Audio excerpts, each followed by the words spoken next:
Sheesh. Da, da, da, da, da. Die.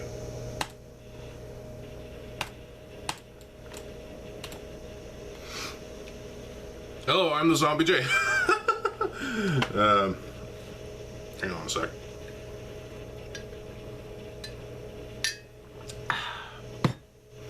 Tea. Yep. So, I said I'd have some Bionicle related stuff today, and while the previous video did feature something Bionicle related in it, this one is more topical, shall we say. We're going to talk about projectile launching, you know, blasters and whatnot in Bionicle. And the earliest example of a projectile being, you know, launched at something is actually bamboo disc. In this case, well, it's just a Kanoka disc, but still basic concept. The Tohunga, little Mictorans would slide this into their right hand, pull back, and whew, it goes flying, and that's always fun. This one's scratched up, which means I might actually finish scratching that off because, hey, might as well have a completely, you know, blank one of those. After that, there wasn't really any other projectile weapons except for this. Well, this kind of existed before Bionicle started using it with the Exotoa and whatnot. That's this little blaster. You load the bullet thing in, and it has this rubber tip thing. You pull this back, it launches. Pretty fucking cool. Pretty fucking fun. I don't know where the ammunition for this thing went though. But whatever. 2003, there wasn't any sort of projectile shooting weapon in Bionicle. Because these were novel concepts, you know, these blaster sort of things you can fire a projectile out of. 2004 saw the Kanoka disc launcher. And it came in 3 different formats. We got the standard with the Matoran. Disc launcher, polypropylene piece. A bit warped. Just slide the Kanoka disc in, apply some pressure. Well, that just went behind the computer, but hey. Nice little fun little thing. You can just, you know, load in a disc and fire. It's pretty fun. The other version, well, it's kind of the same concept, but Vakama Metro here has his blaster. And while it is basically just the Matoran disc launcher, but with added on elements, it's still a pretty awesome looking disc launcher.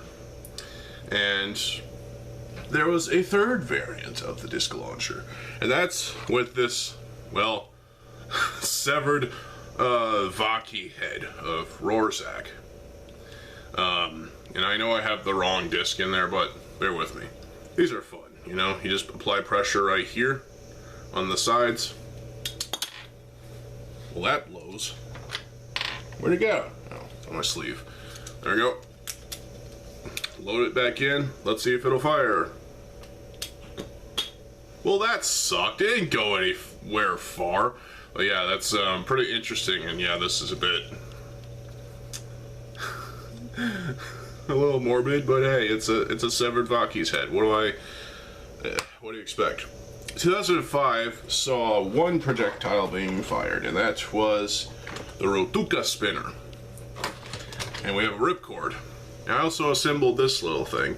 This was the black launcher thing, and also 7. So you plug this ripcord in there. You set this. Does this one have a code on it? Does this have a code? No, it does not. Bummer. So this, you just hold by this, and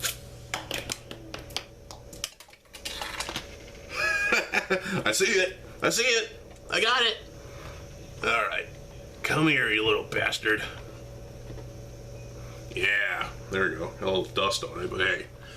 So these were fun. They do get lost rather easily.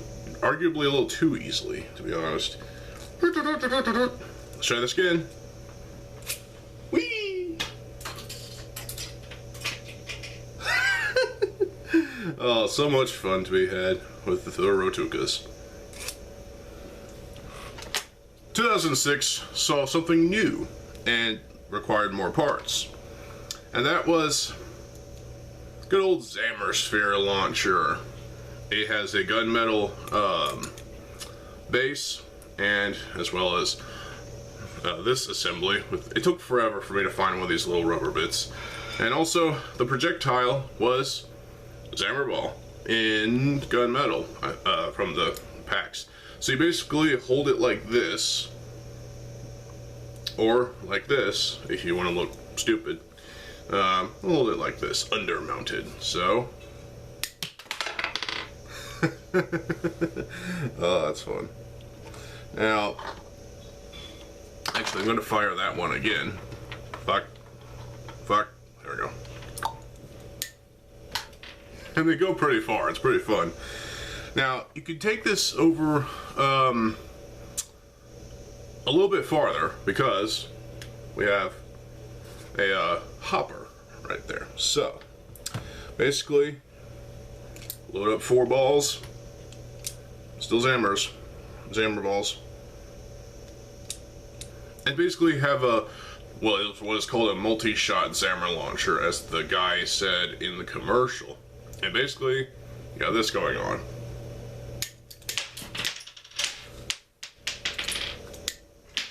Even though the top one usually falls out for whatever the fuck reason. With the Zammer Sphere launcher, this was used ad nauseum, and it was insane.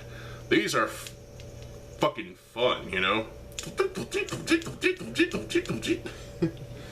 So, in 2007, the Baraki. This is where projectiles started to get really crap. And, well, yeah, this is rubbery plastic. I guess it was made of polypropylene and rubber. It's missing the 2 sides. It's missing the ring, so you can't really wear it on your ring finger or on your middle finger, because you would look goofy. But hey, these rubbery squids are actually pretty cool looking, even though they're rubbery. Look like little snot coming out of your nose. So the design of these is weird, and they were also really weird in the Baraki mini movie thing. So basically, you're supposed to, you know, hook this right there, I guess, and then do this.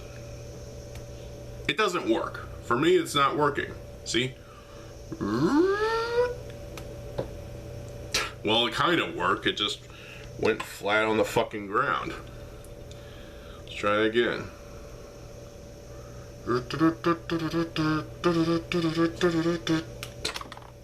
Okay, it kind of worked that time.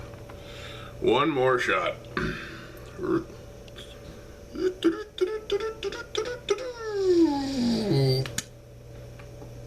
Fail. This thing sucks.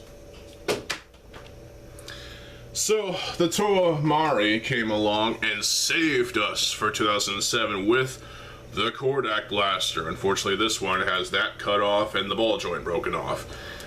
And unfortunately, I can't fire this one because I don't... does that. It's a plunger thing.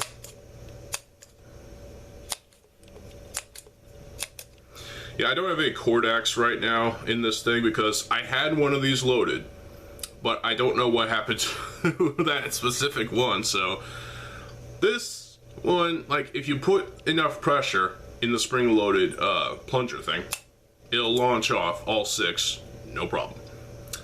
But there's always the tendency for this thing to misfire, and also, you know, have a squib, if you know what that is. As in the Kodak dart would be stuck in the barrel, or it would come like halfway out of the barrel, or it just won't shoot. These were... they had problems, yes, but...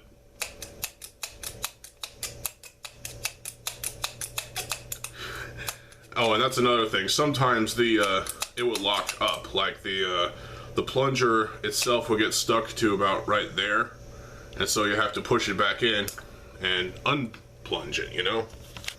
These things, kind of nightmarish, but they were alright. 2008 saw 2 different projectiles being used, and that was with the Fantoka. Now the Makuta Fantokas had, what did they have? They had the Tridax pod and the little Shadow Leech, but that doesn't count really. It's just, you know, you push on this thing on their back of the rib cage and it drops out and breaks and out pops the Shadow Leeches. That doesn't really count in my opinion, but it is kind of cool seeing those Shadow Leeches just fly out of the thing. But the Toa of the Fantoka, as well as Toa Ignica and Toa Takanuva, the 2008 Titan, and this is a big freaking cannon bazooka looking thing. You can hold it from that end, or this end, or that's what she said, or back here. Pohatu had it shoulder mounted, which is weird. But basically this is spring loaded, and it has this wheel trigger thing.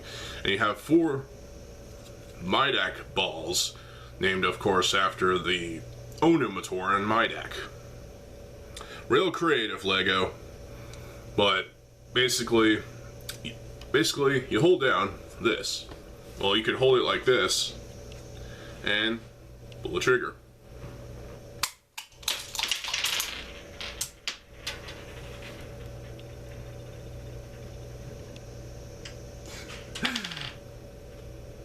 So much fun. Sometimes, you know, the pressure that the spring and the obviously the follower is on, because there's 4 balls in there. Balls. So the first one is obviously going to fly farthest, and then the length of, you know,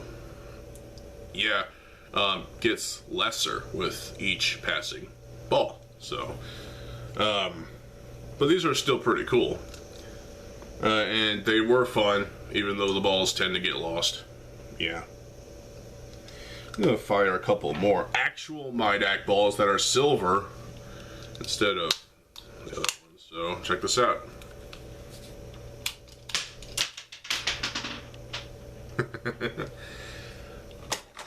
The second half of 2008 had the Mystica, both the Toa and the Makuta Mysticas had the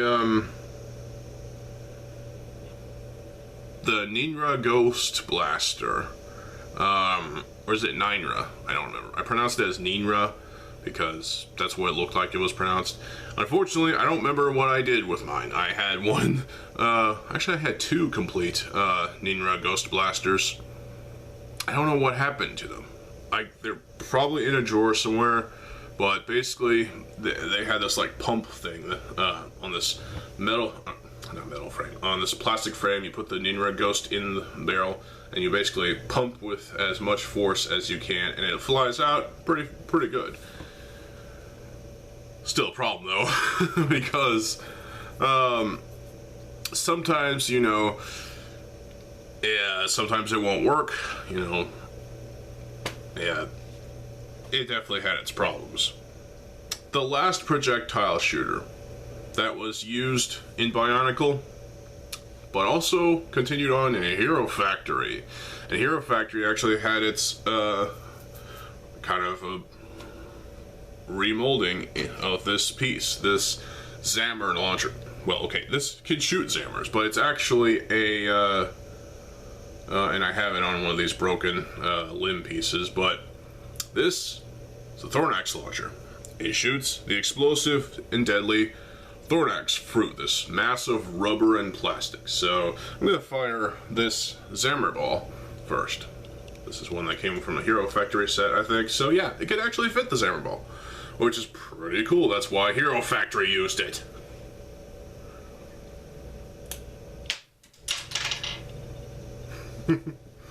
Now, let's fire off this Thornax fruit. Does it look like a fruit I can eat? I don't wanna. Because it's rubber. Rubber and plastic, and honestly, yeah.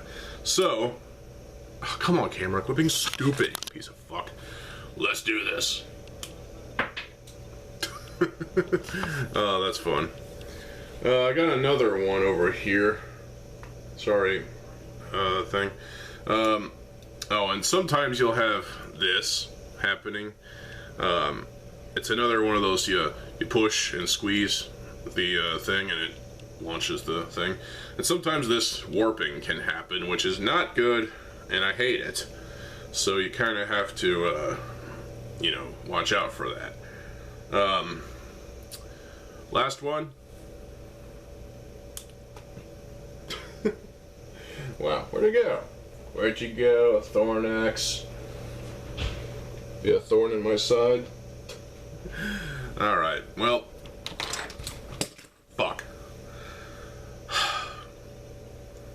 Well, the Thorn Axe launcher was pretty cool for what it was, and it managed to live on through Hero Factory, and honestly, I think that was it. So, while there was a plethora of blasters and projectile firing weapons in Bionicle G1, G2, the only projectile shooting weapon was a was the stud shooter thing, and let's be honest, the studs can go pretty far, but they can get lost incredibly easily since they're one freaking stud length. And that sucks because I honestly don't like them as much as, you know, the Zammer launchers or the Kodak blasters or even this thing. Or even this, it's just not as fun as the Rotuka spinner. In fact, I have another Rotuka right here. So let's end the video with this one.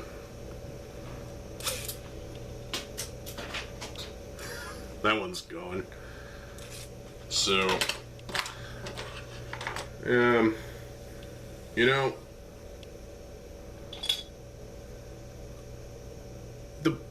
these weapons were quite interesting for Bionicle. It was a new sort of thing that Bionicle kind of used, Lego used with Bionicle, and it was kind of like this new thing, and it was kind of a novel concept, and many people enjoyed these. Some more than others. Some of these were worse than others, like the squid shooter is a piece of shit. The squids are cool. They look like little gummies or like bits of snot, but, you know.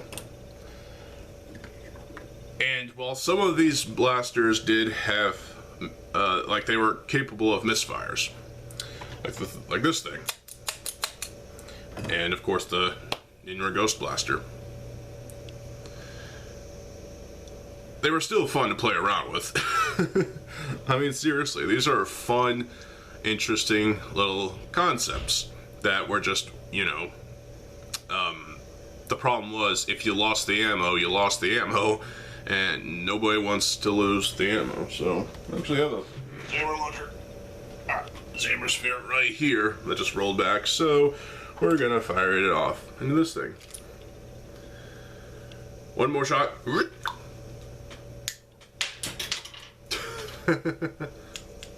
Oh, that's so much fun. Oh, a disc. One last shot, this time with a disc launcher. Because 2004, happy anniversary.